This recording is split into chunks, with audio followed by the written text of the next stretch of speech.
नहमदुहु व नुसल्ली अला रसूलिल करीम अम्मा बाद फ़अऊज़ु बिल्लाहि मिनश शैतानिर रजीम बिस्मिल्लाहिर रहमानिर रहीम।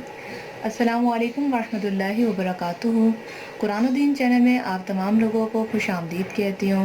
आज का टॉपिक हमारा बहुत ही ख़ास है, जिस पे जो है लोगों को इस बात का बहुत कम ही इल्म होता है, तो सोचा इस बारे में आप बात करूँ और आपको बताऊँ कि सही हदीस और सही मालूमात क्या है। वो है मैयत की मग़फ़िरत के लिए कुछ करना या उसे भेजना कैसा है, क्या वाकई उन्हें मिलता है। तो आइए जानते हैं इस वीडियो को मुकम्मल देखें। इसके साथ ही अगर अभी तक आपने मेरा चैनल कुरान और दीन सब्सक्राइब नहीं किया तो जल्दी से सब्सक्राइब करके बेल आइकन को दबा दें, ताकि इस तरह की मालूमाती वीडियोस आपको नोटिफिकेशन में सबसे पहले मिल सकें। तो जैसा कि हमारे जो बुज़ुर्ग होते हैं, बड़े होते हैं, जब वो फौत हो जाते हैं तो हमें बड़ी फ़िक्र रहती है कि हम उनके लिए क्या करें। सबसे पहले तो मैं बताती चलूँ कि मुर्दे हमेशा इंतज़ार करते हैं जैसे डूबते को तिनके का सहारा। अगर कोई शख्स डूब रहा होता है तो अगर उसे तिनका भी मिलता है तो उसी को फ़ौरन पकड़ने की कोशिश करता है, बहुत इंतज़ार में होता है कि मेरी मदद आ जाए। इसी तरह से मुर्दे भी इंतज़ार कर रहे होते हैं कि हमारे प्यारों की तरफ से हमें कुछ मिल जाए। तो हमें जो सबसे पहले जो तोहफ़ा देना है, सबसे ज़्यादा इस्तग़फ़ार की कसरत है। इस्तग़फ़ार जब आप यहाँ पर करते हैं तो मुर्दों को वो मिलता है। अल्लाह ताला अपने बंदों को, जो नेक बंदे होते हैं, उन्हें पहुँचाता है। यहाँ तक कि बद भी, जो लोग भी होते हैं और वो मर चुके होते हैं, दुनिया से जा चुके होते हैं, अगर हम उनके लिए कुछ करेंगे तो उन्हें वाकई मिलता है सवाब की सूरत में।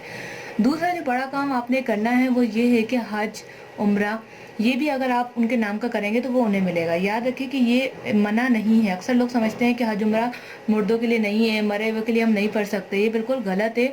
मैयत के लिए, मरे हुए शख्स के लिए मग़फ़िरत के तौर पे आज आप हज भी कर सकते हो शख्स के नाम का, चाहे उसने कहा हो या ना कहा हो। आप उम्रा भी कर सकते हैं उसके नाम का, चाहे उसने कहा हो या ना कहा हो। उसको हज और उम्रे का सवाब मरने के बाद भी कब्र में मिलेगा। तीसरा काम जो बहुत ही अच्छा और बहुत ही आसान है वो है नेकियां। किसी शख्स ने पूछा है कि मैं अपने वालिद के लिए कुछ करना चाहता हूँ, तो क्या मैं कुआं खुदवा दूँ। तो इस पे जो मुफ्ती साहब ने जवाब दिया कि आप जो है जो भी काम कर रहे हैं वो लोगों के लिए मुफाद के लिए हो। यानी अगर आपके शहर में पानी की कमी है तो आप कुआं खुदवा दें, कहीं पानी वाटर की ज़रूरत है, वाटर सप्लाई की, आप वहाँ पर वाटर लगवा दें।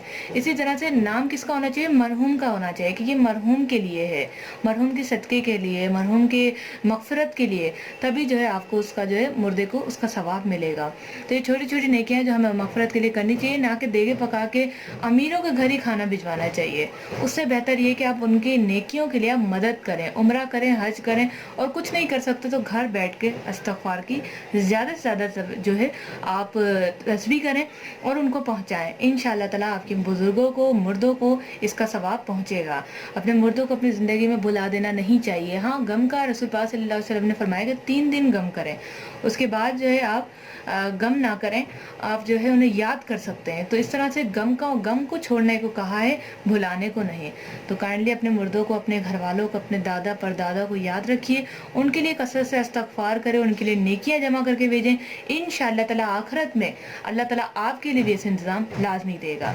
तो आज के लिए इतना ही, मिलते हैं नेक्स्ट वीडियो के साथ। पसंद आई है तो लाइक ज़रूर करके शेयर कीजिएगा। अस्सलामु अलैकुम व रहमतुल्लाह।